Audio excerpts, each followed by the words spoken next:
Sorry, Chair, I wasn't quite ready. I didn't know I had my hand up. I'm happy to go, though. For the sponsor. Thank you, Mr. Chair. Representative Zephyr. Thank you, Mr. Chair. Good Senator, no surprise, I'm going to jump into Section 1, subsection E. The last clause there says, if a parent gives written consent for a child to use different names or pronouns, a person may not be compelled to use the pronouns that do not align with the child's sex. Very briefly, can you give a reason why? Absolutely.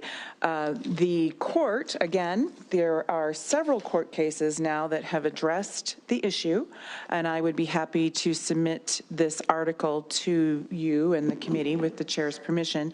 This one is from the Heritage Foundation, and it was the first court decision that was issued concerning this issue. April 1st, 2021 was when this article was actually written. The court's decision was the first of its kind and establishes a needed boundary against American culture's new brutish sexual orthodoxy, and that was wording from their decision, Mr. Chair and Representative Zephyr. The court went on to clarify that the Supreme Court has recognized that the government may not compel a speaker to affirm a belief with which the speaker disagrees. And third, the decision reminds us that there are no personal truths, but only truths immemorial, realities that exist independent of our wishes to the contrary. Follow-up? Follow-up. Thank you, Mr. Chair. Good Senator. So what I hear underpinning that is essentially free speech. Was the underpinning, you cannot compel speech is what I heard underpinning there. So my question then is, why then, if a trans student using a different name or pronoun does not have consent from their parents, why then can't a teacher use those pronouns, names or pronouns? Why are you compelling speech on the other end? Chairman and Representative Zephyr, that would be the teacher's choice. It is not, you're not compelled. The teacher would not be compelled. They can use them if they choose to use them. A person may not be compelled to use pronouns that do not align with the child. Sorry to jump in to clarify here. I'm talking in the first part of that. Okay. So it says a parent shall provide written consent before the use of name or nickname other than the child's legal name. My question is, if a parent has not provided consent, you would then be compelling a teacher, you'd be telling the teacher you can't use a nickname or the pronouns. Okay. Do you see how you're compelling speech in one direction and not in the other?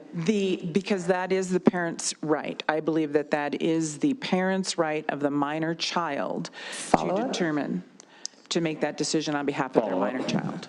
So just to clarify, you have parents' rights of, to determine the upbringing of the child if they disagree, if they don't want the child to use a new pronoun, name or pronoun. But if the parent says, yes, I want to affirm my child, please use the new name and pronoun, now that parental rights argument is out the window and you're saying free speech. Like, do you see the contradiction there? No, I don't, because we're recognizing the parental right as well as the right of conscience of the teacher. Both. Follow-up? One more. I did two, please. Two. Thank you so much, Mr. Chair. I would obviously disagree with that interpretation, but I do want to ask another question, which was connected to this. So if you bear with me, it seems like it'll be off the bill, but I promise it's on the bill. When we talk about the ability to use a new name or pronoun, I use a different name and a different pronoun than the ones I was given at birth. Based on Montana law, there's nothing wrong with me doing that. Is that correct? To my knowledge, that is correct. As long as people are willing to use that, that's fine. That's your choice. Final follow-up. Follow-up?